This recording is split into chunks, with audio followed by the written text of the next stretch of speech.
कृष्ण मुख दर्शन करते करते उनके हाथ की चमर रुक जाए और स्थिर हो जाए, जड़ हो जाए, जब मूर्छा जागे उस समय अपने आप को धक्कार देते हुए सात्विकी कहते हैं, बोले हाय मुझे मूर्छा क्यों आ गई, गर्मी के दिन हैं, श्री प्रभु को कितनी गर्मी लगी होगी और मुझे मूर्छा आ गई, जड़ता आ गई, मेरा हाथ रुक गया, हाय पंखा हवा नहीं लगी होगी, श्याम सुंदर को कितना, प्रभु को कितना कष्ट हुआ होगा।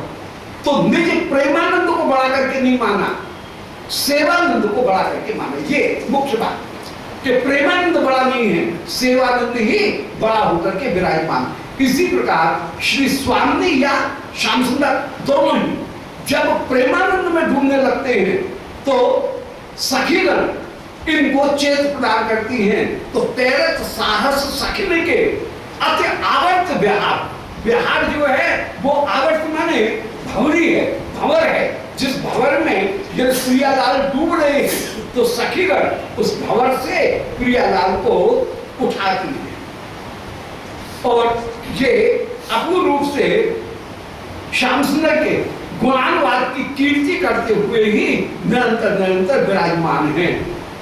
सखी गुणन की खान है, कहें रसीली बात और प्रिया लाल सुन चावसों तन मन पुलकित गा। प्रिया लाल सखियों की रसीली बात को सुनकर के तन मन पुलकित होकर के ही ये निरंतर निरंतर विराजमान है। ऐसे इन सखी इनकी ही सबसे बड़ी ये महिमा है। ये सखी निरंतर निरंतर श्री श्याम सुंदर का दर्शन करते हुए ही विराजमान, इसलिए ये सखी निरंतर निरंतर बंदनी होकर के विराजमान है। हो इन सखियन की बलिहारी, ये सखी जो है इनकी ही रसिक जन निरंतर निरंतर बलिहारी जाते हैं। जो सखी हैं उन सखियों की महिमा का गायन करते हुए कभी भी ये कोई भी चैन प्राप्त नहीं करता है। इन सखियों को जो अनुभव है वो अनुभव किसी दूसरे को नहीं है। सखीगण प्रियालाल का रूप दर्शन करके जो वर्णन करती हैं वो वर्णन नहीं है, वो मानो हमको आंख दी गई है और उन आंख के द्वारा ही हम इनका दर्शन करेंगे। इसलिए बहुत बड़ी बात श्री भगवत रसिक जी ने कह दी कि अनुभव बिन जग आंख। ये पंक्ति रसकों के बीच में बड़ी प्रसिद्ध है कि अनुभव बिन जग आंख। अब अनुभव हमको तो है नहीं, अनुभव जो है वो करने वाली है मुख्य रूप से रागात्मक भक्ति की जो अधिकारिणी है सखीगण, वे अनुभव कर रही हैं। उनकी कृपा यदि मिले, उनका अनुमति मिले तो उनके अनुभव से हम भी कृतकृत्य हो सकते हैं, अन्यथा हम कृतकृत्य नहीं हो सकते हैं। तो अनुभव बिन जग आंधरो वस्तु न दिखे कोई और मुकुट दिखाए होत का आनंद जात न जोई। यदि किसी के पास में स्वयं अपने नेत्र है ही नहीं तो वो उस वस्तु को देखेगा कैसे। इसलिए कृपा के द्वारा जो वस्तु मिली है उस वस्तु को ही निरंतर निरंतर प्राप्त करना चाहिए। श्री स्वामी जी हरदास जी के जो अष्टादश सिद्धांत के पद हैं उनमें एक पद बड़ा मार्मिक है कि बंदे अख्तियार भला न चित्त डोला आव समाधि भीतर न हो अगला न फिर दर्द पिदर्द न हो अंधला कहे हरदास करता किया सो हुआ सुमेर अचल चला। फकड़ी की भाषा भी है और उसमें कह रहे हैं बंदे अख्तार भला, क्या रे बंदे तेरे ऊपर अख्तियार होना चाहिए किसका, अधिकार होना चाहिए किसका, बोले स्वामी जी के अधिकार में आ गए। अख्तियार भला किशोरी जी के अधिकार में हूं मैं। इन अष्ट सहचरीगण योग पीठ में जो विराजमान है उनमें अपनी जो यूथेश्वरी हैं, जिनके यूथ में मैं एक सबसे छोटी दासी हूं, उनका अख्तियार भला, उनका जो शासन है वो ही भला। यदि कोई निम्बार्क संप्रदाय में है तो श्री रंगदेव जी का आश्रय लेकर के विराजमान होगा। यदि कोई हरदासी संप्रदाय में है, ललिता जी का आश्रय ग्रहण करके विराजमान होगा। यदि कोई श्रीमद महाप्रभु के और श्री राय रमानंद उनके परकर में होकर के विराजमान है, वो विशाखा जी का आश्रय ग्रहण करके विराजमान होगा। अष्ट सखियों में किसी का भी आश्रय ग्रहण करके अपनी अपनी जो युद्धेश्वरी हैं उनके आश्रय को, प्राय विशाखा जी का जो आश्रय है बढ़िया मुख्य रूप से श्री ललिता विशाखा उनका आश्रय, श्री स्वरूप दामोदर ललिता के स्वरूप होकर के विराजमान, श्री राय रमानंद श्रीमद विशाखा जी के स्वरूप होकर के विराजमान, उनका अनुगत्य ग्रहण करके जो विराजमान हैं, श्रीमद महाप्रभु का जो अनंत मंजरी है उनका अनुगत्य ग्रहण करके सब भक्तगण अपूर्ण रूप से विराजमान। तो श्री अनंत मंजरी तो अपूर्ण रूप से कृपा करने वाली, बिना उनकी कृपा के, अनंत मंजरी की कृपा के तो उस रस की विशेष रूप से प्राप्ति हो ही नहीं सकती है। तो बंदे अख्तियार भला, अपनी जो युद्धेश्वरी है उनका अख्तियार, उनका जो शासन है वही भला है। न चित्त डोला, अपने चित्त को हिलाने की जरूरत नहीं है। आप समाधि भीतर, समाधि का तात्पर्य है भगवान माधुर्य स्वाद सम्मोह एवं समाधि। विश्वनाथ चक्रवर्ती जी ने समाधि का अर्थ किया कि भगवान के माधुर्य का आस्वाद प्राप्त करते हुए मोहित हो जाना, इसी का नाम है समाधि। समाधि की परिभाषा दी विश्वनाथ चक्रवर्ती, भगवान माधुर्य स्वाद सम्मोह एवं समाधि, ये विश्वनाथ चक्रवर्ती जी की समाधि की परिभाषा है कि भगवान के माधुर्य का आस्वादन प्राप्त करते हुए सम्मोहित हो जाना, यही सबसे बड़ी समाधि है। तो आप समाधि भीतर, उस समाधि के भीतर आप भगवान माधुर्य का आस्वादन करते हुए मोहित होकर के विराजमान हो। न हो अगला, जिससे आगे का जन्म नहीं हो, एक सामान्य अर्थ है न हो अगला, अथवा स्वयं आगे बढ़ने की कोशिश मत करो, सदा अनुगत्य ग्रहण करके बड़ों के अनुगत्य को, अपने मनमुखी उपासना मत करो। न हो अगला, मनमुखी उपासना करने की आवश्यकता नहीं है, सर्वदा सर्वदा अनुगत्य ग्रहण करते हुए ही आराधना करो। तो बंदे अख्तियार भला, न चित्त डोला, आप समाधि भीतर, न हो अगला।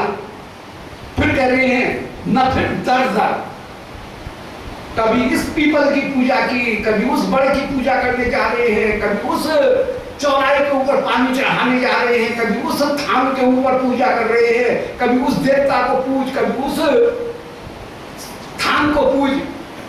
न फिर दर दर, इन सब की आवश्यकता नहीं है। एक जगह चित्त लगा करके रहो, अनन्यता धारण करके विराजमान हो।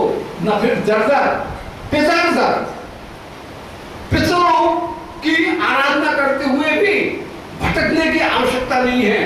पितर दर, पितर पितरी जो है उनकी भी बहुत परवाह मत करो कि आगे कल्याण कैसे होगा। नारद जी का कौन सा बेटा हुआ, सुखदेव जी का कौन सा बेटा हुआ, क्या उनको भगवत चरणानंद की प्राप्ति नहीं हुई, संकादिकों के कौन से बेटे हुए। तो न फिर पितर दर, तो पितर पितृदर, उनके भी आश्रय में भटकने की जरूरत नहीं कि हाय हमको पिंडदान कौन करेगा, इसकी भी चिंता करने की जरूरत नहीं है। न फिर दर दर पितर दर, न हो अंधला, अंधे होने की जरूरत नहीं है। कहे हरदास करता किया सो हुआ, जो ठाकुर की मर्जी है, मालिक की मर्जी, उसको स्वीकार कर। सुमेरु अचल चला, अचल सुमेरु हिल जाएगा, परंतु ठाकुर की जो इच्छा है वो नहीं चलेगी, नहीं हिलेगी। तो इन सखीगणों की स्थिति ये कि ये सखीगण परम परम वंदनीय होकर के सर्वदा सर्वदा विराजमान है। इसलिए हम इन सखियन की बलिहारी, ये सखीगण जो है वे ही सर्वदा सर्वदा बलिहारी होकर के विराजमान है, परम परम वंदनीय होकर के विराजमान। तो यहाँ पर वही श्री रूप गोस्वामी जी ने जैसे वर्णन किया उसी तरह से यहाँ पर बता रहे हैं। बीच में है श्री प्रियालाल, बीच में प्रियालाल, उनके प्रिया जी के बाईं ओर श्री विशाखा जी के तुरंत दिन जो विशाखा जी हैं, उन विशाखा जी के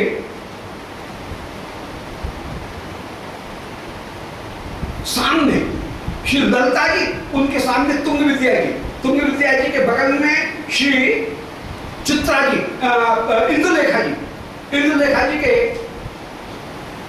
इधर रंग देवी जी और श्री सुदेवी जी, और श्री ललिता जी जो हैं उनके पीछे चंपक लता जी, और चंपक लता जी के पीछे इधर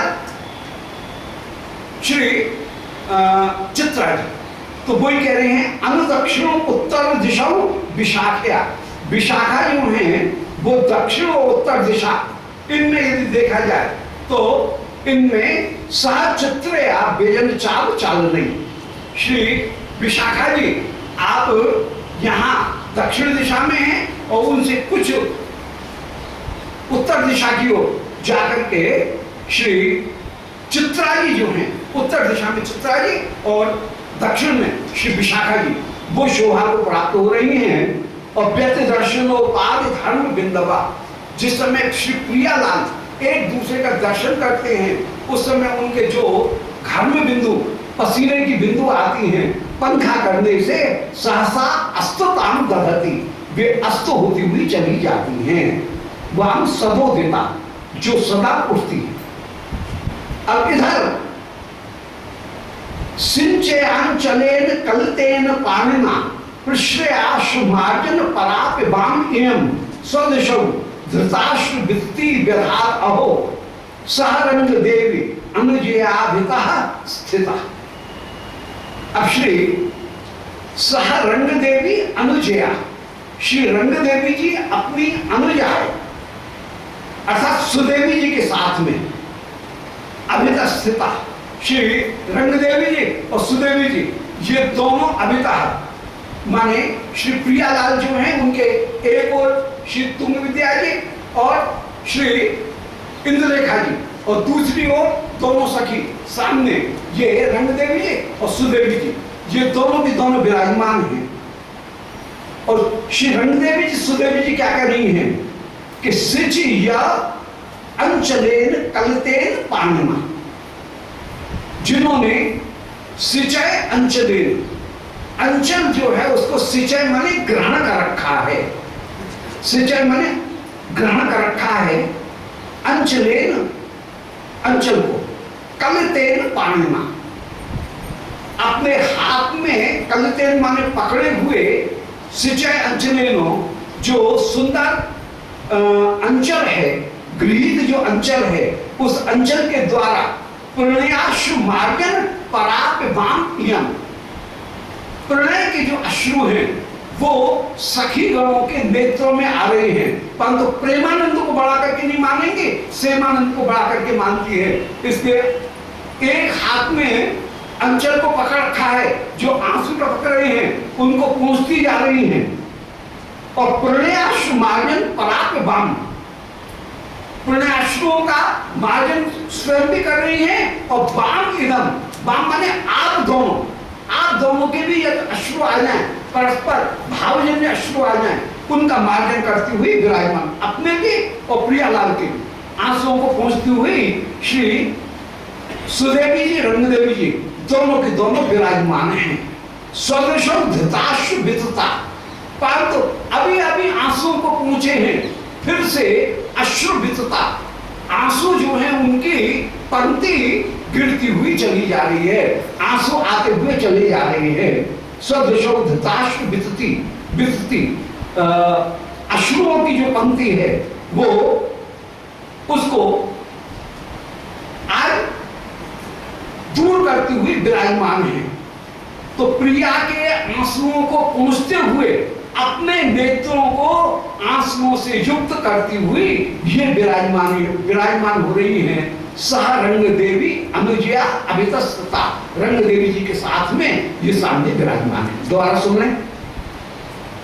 सिंचय अंचलेन कलतेन पाणिना, उस समय पाणिना कलतेनो, हाथ के द्वारा पकड़े गए, अंचलेन सिंचय, अंचल जो है उन अंचल के छोर से, सिंचय माने छोर, अंचल के छोर से प्रण्याश मार्जन पराप बाम एदम।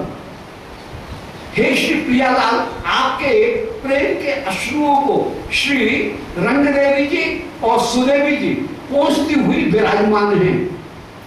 अपने भी आंसू टपक रहे हैं, उनको भी पहुंचती जा रही हैं, तो पहुंचती तो है आपके आंसू और सदृशम धृताश्रु वितति, अपने नेत्रों में आंसुओं की पंक्ति इन्होंने धारण कर ली है। अहो सह देवी रंग देवी अनुजया, इस प्रकार श्री रंग देवी जी अनुजा के साथ में विशेष रूप से विराजमान हैं। अभितस्थिता, ये आपके सामने ही विराजमान हैं। सामने 4 सखी, 2 सखी प्रियालाल के बगल में, एक और ललता, दूसरी ओर चित्रा, और पीछे श्री ललता जी ने, एक और विशाखा और दूसरी ओर चित्रा, पीछे श्री ललता जी और उनके पीछे इधर श्री चंपकलता जी, विशाखा जी के पीछे चंपकलता जी और उधर श्री चित्रा जी जो हैं उनके, ललता जी के सामने फिर चित्रा जी। इस तरह से 4 सखी पीछे, 4 सखी आगे, इस तरह विराजमान होकर के सेवा करती हुई विराजमान हो रही हैं योग पीठ में। अब अनुपृष्ठ देश मनोरागणव युवान अदर प्रमोदयति चंप बल्लिका, श्री चंपक लता जी उस समय अनुपृष्ठ देश, चंपक लता जी बिल्कुल विशाखा जी के पीछे खड़ी होकर के श्री चंपक लता जी विराजमान हैं। तो चंपक लता जी अनुपृष्ठ देश माने पीछे कुछ दक्षिण की ओर हट करके श्री चंपक लता जी विराजमान हैं। अनुरागिणों, आप दोनों अनुरागी हैं और उनको अदर प्रमोदयति, वे अदर माने ईशत, अदर माने जो ईशत नहीं है, माने पर्याप्त मात्रा से प्रमोद प्रदान करते हुए विराजमान होती हैं। अदर प्रमोदयति चंपक बल्लिका, श्री चंपकलता जी सुशोभित कर रही हैं और चंपकलता जी तपनीय कांति जय नाग बल्लिका, सोने के बरक से लिपटी हुई या स्वर्ण कांति की जो अपूर्व नाग बल्लिका माने बीड़ा है, पान, उस पान के बीड़ा को श्री प्रिया लाल इनके मुख में समर्पित करती हुई विराजमान होती हैं। तो तपनीय कांति जय मन स्वर्ण की कांति को भी जीत लेने वाली नागबल्लिका दल बीज का पान की बीड़ी को प्रदरती मुखाब्जय, युवा सरकार के मुख में प्रदान करती हुई श्री चंपकलता जी विराजमान है। सब सखी सभी प्रकार की सेवा करेंगे। यद्यपि ध्यान जो सामान्यता किया जाता है वो तामूल भक्त ललता, ललता जी तामूल भक्ति में है, परंतु यहाँ पर ललता जी चमर करती हुई विराजमान, तो सबसे सेवा सब करती हुई विराजमान है। यूं सब सेवा सब करती हुई विराजमान। तो दल बीज का प्रदर्शती मुखाब्जय, मुख में दल बीज का प्रदान करते हुए विराजमान हो रही है। श्री किशोरी जी के जो स्वरूप का रसकों ने समाधि में दर्शन किया, सिद्ध कृष्णदास बाबा जी महाराज आदि ने जो दर्शन किया, उसमें प्रिया जी का जो स्वरूप है उसमें एक हाथ नृत्य मुद्रा में और दूसरा हाथ बीड़ी समर्पण की मुद्रा में श्री किशोरी जी का दर्शन किया। और प्राय श्री गोविंद विग्रह के साथ में जो श्री किशोरी जी का विग्रह विराजमान है, उस विग्रह की भी स्वरूप माधुरी ऐसी है कि वहां पर एक हाथ ऊंचा है, एक हाथ इस मुद्रा में विराजमान। तो जो ऊपर का हाथ है उसमें तो है दाहिने हाथ में बीड़ी, दाहिने भाग की ओर श्री श्याम सुंदर खड़े हैं, प्रिया जी बाएं भाग की ओर है, तो प्रिया जी श्याम सुंदर को जैसे बीड़ी अरोगाती हुई विराजमान, और दूसरा जो हाथ है वो नृत्य मुद्रा में, या उसमें कहीं कमल विराजमान है, तो नृत्य मुद्रा में।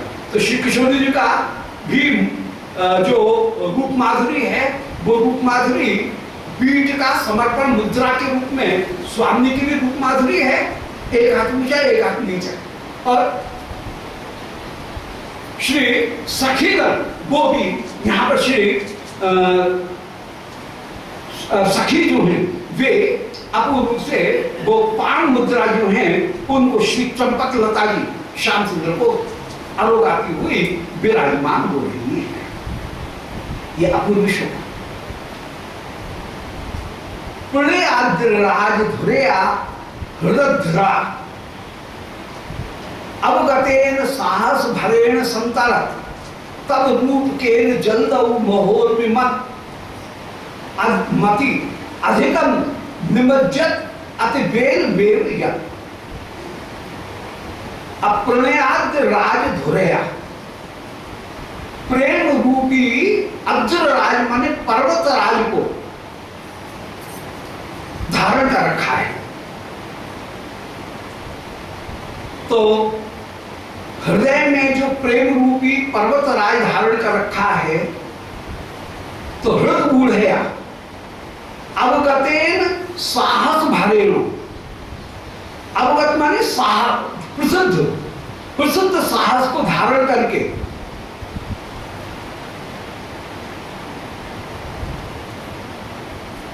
संतरत जब पार करने की कोशिश की, उस समय पार करने की कोशिश करते हुए ही तब रूप केन जल्दौ महोर्मिमति अधिकम निमज्जत। ये सखीगण ये आपकी रूप केल समुद्र में जो अत्यंत अत्यंत महोर्मिमत था, उस रूप के समुद्र में ये सखीगण अधिकम, ये सखी अत्यंत अत्यंत डूब गई। पूर्व संशय यदि लें तो ये श्री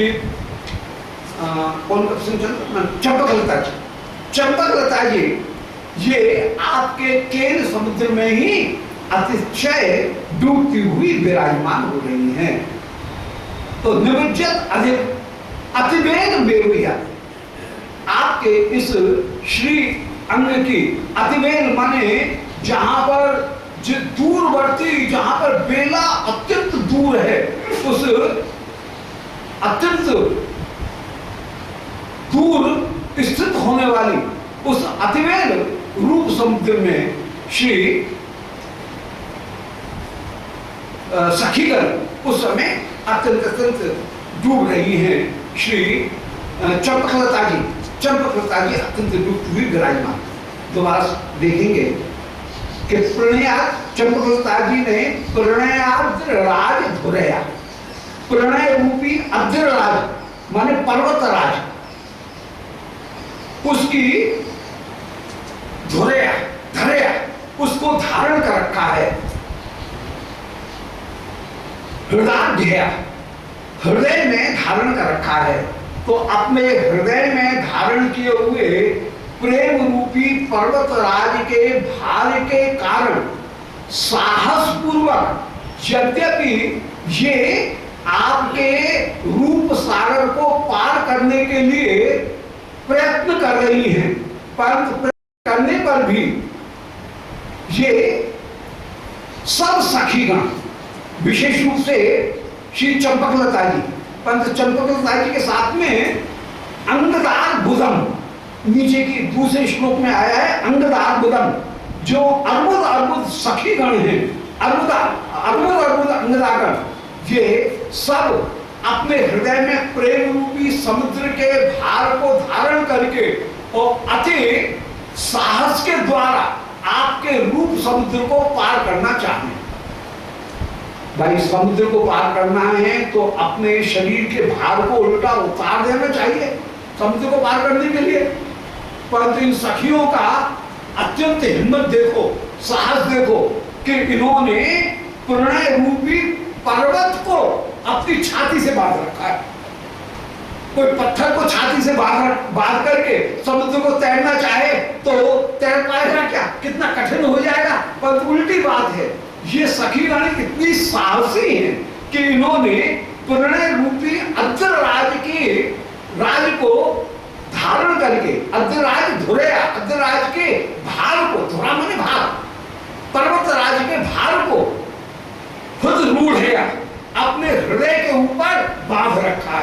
और प्रेम रूपी पर्वत को छाती से बांध करके श्री युगल सरकार के रूप के जलधव, रूप के समुद्र को ये पार करने के लिए कूद पड़ी। अब वो रूप समुद्र कैसा है, रूप केली का समुद्र, उसके लिए एक विशेषण दिया, महोर में मति, अत्यंत उर्मी वाला, अत्यंत उर्मी लहरों वाला वो रूप समुद्र है, जिसमें निरंतर निरंतर रूप समुद्र, रूप की लहर उठ रही है। और वो रूप समुद्र कैसा है, उसके लिए कह रहे हैं कि अति बेनम, जिससे किनारा प्राप्त करना अत्यंत अत्यंत कठिन है। ऐसे उस रूप के जल्दी में ये जब पार करने के लिए संतरक, उस रूप समुद्र को पार करने के लिए जब उतरी और जो रूप समुद्र को पार करना चाहा, तब निमज्जत अधिकम, और ज्यादा डूब गई। बिल्कुल इसी भाव का एक बड़ा सुंदर पद है कि रूप समुद्र अति गहरे कैसे लागे पार। तो रूप समुद्र जो है वो अत्यंत अत्यंत गहरे हैं और उनके पार को प्राप्त करना किसी के बस की बात नहीं है। ये सखियों के बस की बात है कि रूप लीला का समुद्र अत्यंत अत्यंत गहरा है, उसमें कोई दूसरा कैसे पार प्राप्त कर सकता है। श्री स्वामी हरदास जी की वंदना में उनके शिष्य श्री गुरुदेव ने, स्वामी जी के संप्रदाय में, हरदासी संप्रदाय में श्री बिहारन देव जी को गुरुदेव की पदवी प्राप्त है। इसी प्रकार राधावल्लभ संप्रदाय में श्री ध्रुवदास जी को विशेष रूप से गुरुदेव की का सम्मान विशेष रूप से प्राप्त। गुरुदेव कहकर के बिहारन देव जी को तो श्री स्वामी जी के संप्रदाय में गुरुदेव कहकर ही संबोधित किया गया, क्योंकि सिद्धांत का जो तत्व निरूपण है वो श्री बिहारन देव जी ने बड़ा सुंदर किया, तो उनको गुरुदेव करके निरूपण किया गया।